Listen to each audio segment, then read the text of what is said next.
Tell us about Karen, about your pregnancy and Karen when she was born and early on there.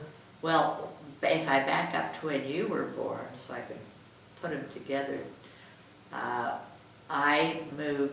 Dad brought me up to Rigby from Pocatello, I thought 2 weeks before my due date, so that I would be sure and be there. And he kept Grandma and Grandpa's good car, so that when he got the telephone call that I was going to have the baby, he had a good car to make it up there. And Aunt Dora was giving me a baby shower for my friends and the mothers. And so Mother was working, and I was over at Aunt Dora's. And one of my best friends, Ladine Corden, and her mother came in the afternoon because they couldn't come that night. So they came with a gift and sat and visited. And I started getting just a little crampy feeling while I was visiting with them. And when they left, I went to the bathroom, and they say showing, you know, there was just a little indication that baby was going to be on the way. And so I went out and told Aunt Dora, and we called Dr. Rigby, living in Rigby, and my doctor was Dr. Rigby. And I called him and I said, I think I'm starting to get some pains. And he said, well, you time them, and when they're 3 minutes apart, you come on in. They were less than 3 minutes apart. That's how quickly he decided Joan to come into this world. And I was not ready. I had done baths. Mother didn't have a shower. By then she lived, you know, over on the south end of town, and Aunt Dora was just about a block and a half away. And Aunt Dora is a nervous Nellie, happily. And I said, Aunt Dora, we've got to go buy Mother's, so my suitcase was all packed so I could pick it up. And I said, I don't feel clean. I want to stop and take a bath. And Aunt Dora said, you are not going to stop and take a bath. Well, it was just 3 or 4 blocks from there to the doctor. The maternity home was a house that had been made into a maternity hospital right across the street from the doctor's offices. There were 3 doctors in Rigby, and you know, for convenience for everybody. And I had to get out of Aunt Dora's car and just walk up the sidewalk and maybe 4 or 5 steps to get into that house. My pains were so close together and so intense that I would have to stop, bend over until the pain passed, because it was so acute. And the minute I got in there, before they undressed me, put me to bed or anything, or not to bed, but you know, take care of me, I called Dad, said, I'm having our baby. And I think he burned up the highway getting there, and he came while they were stitching me up after you were born. He did not make it. You came that fast. Mother came in the room with me, you know, because I didn't have Dad there. And I remember when the pains got intense, and the way they didn't give epidurals or anything now. I would have a mask over my face, and when that pain would come, whoever was assisting the doctor would sprinkle a little ether on there, and it would kind of not put me out, but kind of ease things a little bit. And I remember in the midst of all that, and my mother was standing there, and I said, I've changed my mind. I've changed my mind. I don't want to have a baby.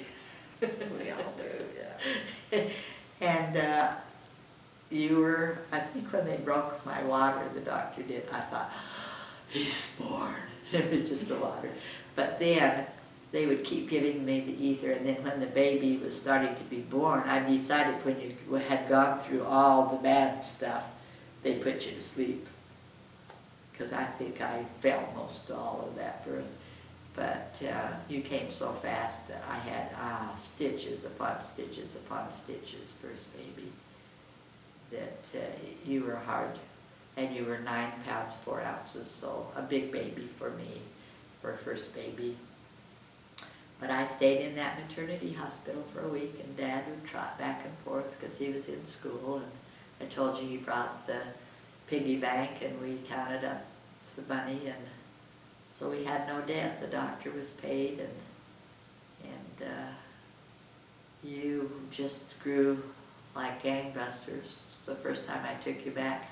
And I can't remember whether it was at 4 weeks or 6 weeks. I kind of think it was 4. You weighed 12.5 pounds after 4 weeks. I was nursing and I didn't know what I was doing, and my milk didn't last too long, but I sure did well by you until I ran out of milk at about 5 months. But then Karen, we were living in Afton, Wyoming, and Dr. Worthen was the doctor. And as an aside, you were there and you were always getting a scrape or a bruise or a cut or something, or sick, a little sniffle.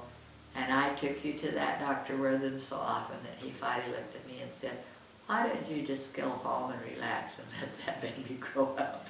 Because that was my first baby, and I was going to take good care of him if it was the last thing I did. And one thing he did with both you and Karen that I've never known anybody else that did that. You know how doctors will have treats often to give to the babies? He would give a stick of chewing gum. Well, you know, you just chewed it up and swallowed it. And he said, oh, that won't hurt him. And that's what he gave to the little kids that came in his office, was the chewing gum. But he took care of me all through that pregnancy. And Dad, when I lived in Afton, we lived in Afton, Wyoming, if Dad went out the door to go on a trip, I was 15 or 20 minutes behind him with, you know, I don't remember doing it so much the year that you know, were a little toddler. And I don't think Dad was refereeing. I'm sure he wasn't officiating then, so he wasn't gone quite as much. But once, my memory of that is being in the Gardner duplex. But Dad would take off. I'd let him out the door, then I would load you and Karen in the car, and we were keeping a little toy Pomeranian that belonged to Claire Gunnell and his family, and I'd put the dog in the car and I'd go home and see Mother. I did not stay around when you were there. But anyhow, I get ahead of myself on that story. But back to Karen. Dad was going to probably a sports athletic convention of some sort in Star Valley, and he was going with Mel Clark. They were going together, and it was 2 weeks before Karen was due. And I talked to Dr. Worthen, and he said, no, you can't go home. It's too close to having the baby.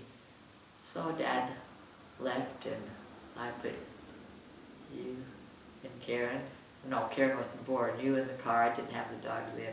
Went home anyhow. In fact, I think Dad took me then and then went on to Sun Valley. He did, yeah. He took me home and stay with Mother, and he was back, came back on late Saturday night or early Sunday morning. We were still at Mother's house, and I started having contractions, and she was born on Easter Sunday morning early in Rigby, Idaho. She was born, even though we lived in Afton, Wyoming, and we had 2 doctor bills to pay, because I had to pay Dr. Rigby for delivering her, and he charged about the same as if he'd had her all 9 months, and I still had to pay Dr. Worthen. I'd paid him partially, so we had to pay 2 doctor bills for her. But Dr. Rigby suggested that I name her Bunny, because she was born on Easter Sunday, and I said, thank you, but no thank you. And so then as soon as I was able, we went back to Afton, and to combine 2 births. I was so anxious to get home when my first baby was born, so anxious, you know, after being gone for a week, which I thought was going to be 2 weeks, a week before, and then a week in the hospital with the new baby, and then a week convalescing with Mother. I was just so ready to be home, so excited. I walked into that cute little dream apartment, our little duplex. The sink was not only full of dirty dishes, but it was dirty socks sulking, because he had run out of socks with me being gone all that time. And I was about ready to cry, you know, to come home to a mess, and I let him know about it. when I came back to Afton, Wyoming, of course I had you with me, you know, because you were little, but with the new baby, that apartment was so slick and clean. I was so proud of him, and then